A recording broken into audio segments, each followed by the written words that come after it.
Hi, this is AMK and you're watching AMK's Dose and welcome to 10th episode of Share Market Beginner to Pro. So हामी share मार्केटको beginner to pro कोर्सको 10th एपिसोडमा आइसकेका छौं र अहिले हामीहरूले दोस्रो बजारको बारेमा धेरै कुराहरू सिक्दै छौं। र यदि तपाईहरु शेयर बजारमा नयाँ हुनुहुन्छ भने चाहिँ कृपया मेरो च्यानललाई सब्स्क्राइब गरेर फर्स्ट एपिसोडबाट नै हेर्दै आउनु होला किनभने यो एपिसोडमा आएर अहिले बुझ्न अलिकति गाह्रो पनि हुन सक्छ हजुरहरुलाई किनभने अहिले हामीहरूले दोस्रो बजारको बारेमा कुरा गरिरहेका छौं। सो मैले एपिसोड 9 मा हजुरहरुलाई कोलाटरल लोड गर्न सिकाइसकेको छु। एपिसोड 9 मा नै दोस्रो बजारमा शेयर्सहरु किन्न सिकाउँछु भनेको थिएँ तर अलिकति भिडियो लामो हुन गएर मैले त्यहाँ चाहिँ कोलाटरल लोड गर्ने एपिसोड मात्र बनाएर राखेको कोलाटरल लोड गरेको भिडियो मात्र बनाएर राखेको छु र आजको एपिसोड 10 मा म हजुरहरुलाई दोस्रो बजारमा शेयर्सहरु कसरी किन्ने त आईपीओ भर्नु भनेको चाहिँ हाम्रो प्राइमरी मार्केट भइहाल्यो र त्यसमा अब पर्ने नपर्ने कुराहरु चाहिँ हाम्रो लकको कुरा हुन्छ। सो अब परे पनि नपरे पनि दोस्रो बजारबाट चाहिँ हामीहरूले शेयर किनेपछि त्यो शेयर्स चाहिँ हाम्रै हुन्छ। अलिकति पैसा महँगो पर्छ दोस्रो बजारमा शेयर किन्दाखेरि।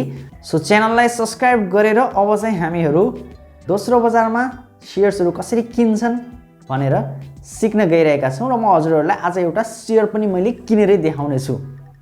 सो टाइम पास नगरौं, लेट्स बिगिन।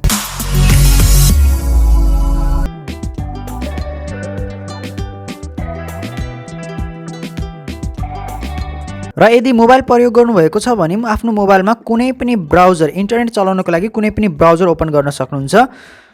म चाहिँ यही गुगलको यो क्रोम ब्राउजर ओपन गर्छु, क्रोम ब्राउजर है, किनभने यो धेरै जसोको मोबाइलमा यही क्रोम ब्राउजर हुन्छ आजभोलि।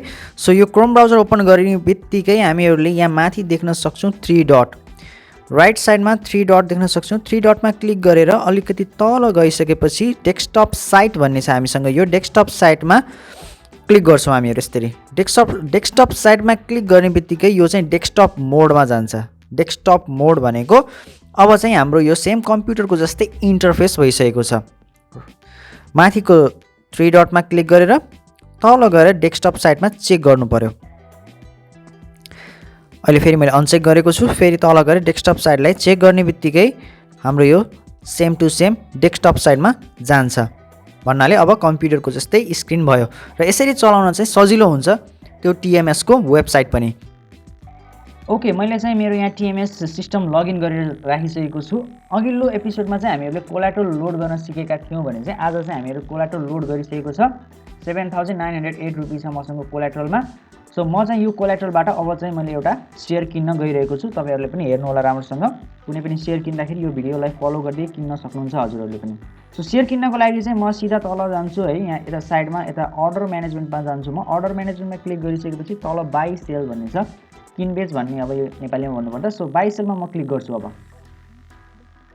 सो बाइ सेलमा क्लिक गरिसकेपछि अब यहाँ चाहिँ हामीहरूले यो एउटा इन्टरफेस देख्न सक्छौं। यहाँनिर चाहिँ अलिकति माथि गइसकेपछि एउटा सेल भन्ने छ साइडमा, राइट साइडतिर सेल छ र लेफ्ट साइडतिर चाहिँ बाइ भन्ने छ। हामीहरूले चाहिँ कुनै पनि शेयर अहिले हामीहरूले किन्न गइरहेका छौं।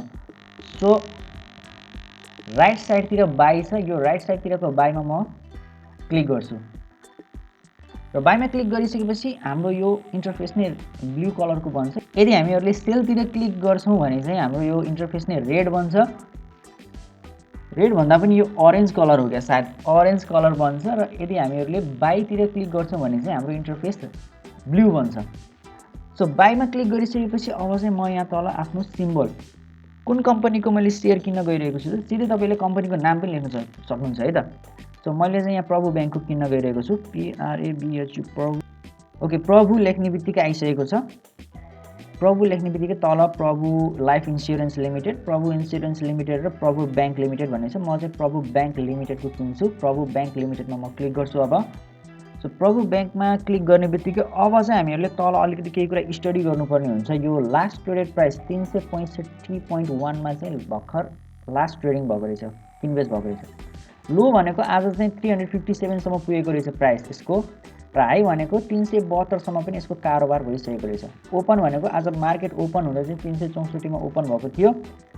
डे को हाई 368 सम्म पनि पुगेको थियो डेमा, र लोमा चाहिँ तपाईको 360 सम्म पनि झरेको रहेछ। एभरेजिङ गर्दा चाहिँ 364.34 मा चाहिँ एभरेज प्राइसमा कारोबार भइरहेको रहेछ। प्री क्लोज भनेको चाहिँ यो हिजोको क्लोज हो है, र 52 विकको हाई देखाएको छ 525 सम्म पनि पुगेको रहेछ है प्रभु बैंकको। र 52 विकको लो पनि देखाएको छ, 285 सम्म पनि पुगेको रहेछ यसको सेयर। र अझै तल चाहिँ हामीहरूले केही कुरा देख्न सकिन्छ, जस्तै अर्डर हैन, यो क्वान्टिटी 2688 क्वान्टिटी चाहिँ तपाईको 365 रुपैयाँमा मान्छेहरूले किन्न खोजिरहेछन्। अनि तल हेर्दाखेरि चाहिँ आज चाहिँ टप 5 बाईमा हेर्न सकिन्छ 97341 जनाले किन्न खोजिरहेछन्, तर सेल चाहिँ एकदम थोरै छ, 22879 जनाले मात्रै बेच्न खोजिरहेछन्। भनेको के छ, यहाँ डिमान्ड एकदम धेरै छ, सप्लाई हाई छ। यस्तोमा चाहिँ हामीहरूको अर्डर कहिलेकाहीँ क्यान्सल पनि हुने सम्भावना हुन्छ। त्यही पनि म चाहिँ अब यहाँ अर्डर लेखिदिन गइरहेको छु। सो यो चाहिँ तपाईँले स्टडी गर्नु होला। जस्तै यहाँ पनि हेर्न सकिन्छ सेल भनेको 38 क्वान्टिटी सेल गर्न खोजिरहेछन् मान्छेहरूले, कतिमा 365 रुपैयाँमा बेच्न खोजिरहेछन्। त्यस्तै यता देख्न सकिन्छ हामीहरूले 410 क्वान्टिटी 364 मा किन्न खोजिरहेछन्। अनि यता चाहिँ 2865 क्वान्टिटी 366 मा बेच्न खोजिरहेछन्। सो त्यतातिर नजाउँ, अब माथि हामी किन्नतिर लागौँ। सो क्वान्टिटीमा चाहिँ म चाहिँ यहाँ लेख्छु, अब 20 किता किन्न खोजिरहेको छु, म क्वान्टिटी लेख्छु। र प्राइस मैले कतिमा किन्ने त अब एकदम थोरै पनि लेख्नु भएन। अब आजकै कारोबार सम्बन्धी लेख्न पर्यो। 357 भन्दा तलकै लेख्यो भने त मेरो सायद नकिने नै सक्छ, क्यान्सल हुन सक्छ। र 372 अब हाईमा लेख्यो भने त भर्खरै पनि किनिन्छ, तर धेरै हाई किन लेख्ने। सो ठिक्क लेख्छु म चाहिँ अब यहाँ 300 समथिङ, अब सायद एभरेजमा चाहिँ 364 छ भनेपछि म चाहिँ एभरेज नै लेखिदिउँ क्या जस्तो लाग्यो।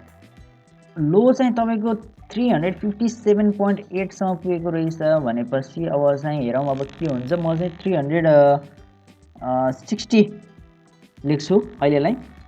360 मा चाहिँ किन्ने कोसिस गर्छु म। 360 लेखिदिन्छु। क्वान्टिटी 20 क्वान्टिटी, प्राइस चाहिँ 360। 360 इन्टु 20 गर्दा चाहिँ मेरो टोटल कति हुन आउँछ त? 360 इन्टु 20 गर्दा चाहिँ सायद 7200 हुन जान्छ। 7200 मा पनि अब यो 20 किता किन्दा अलिकति कमिसन चाहिँ ब्रोकरले पनि राख्छ हैन, लगभग 50-60 रुपैयाँ चाहिँ ब्रोकरले पनि लगिदिन्छ मेरो। सो यसरी गर्दा चाहिँ हामीहरूको लगभग 72-7300 जस्तोमा पुग्न सक्छ, 7300 सम्म पुग्न सक्छ। र यति लेखेपछि अब धेरै झन्झट गर्नु पर्दैन। यताको यो कुराहरू केही पनि टिक सिक लगाउने काम केही पनि नगर्नु होला हैन। इन्स्ट्यान्ट यो इक्यू लेखेको छ, यसलाई केही पनि नगर्नु होला, माथि पनि केही पनि नगर्नु होला। सो यति लेखिसकेपछि अब चाहिँ म बाईमा क्लिक गर्छु। बाईमा क्लिक गर्छु अब म फाइनल्ली। र बाईमा क्लिक गरिसकेपछि यता माथि हेर्न सकिन्छ new order request has successfully placed, please check order book for the order status भनिसकेको छ। ओके, अब चाहिँ हामीहरूले यो बाई भइसकेको छ। र अब हाम्रो किनियो कि किनिएन भनेर हेर्नको लागि चाहिँ हामीहरूले अर्डर म्यानेजमेन्ट यता साइडमा अर्डर म्यानेजमेन्ट देख्न सकिन्छ। अर्डर म्यानेजमेन्टको डेली अर्डर बुकमा गएर हेर्न सकिन्छ है। डेली अर्डर बुकमा क्लिक गर्नु होला फेरि।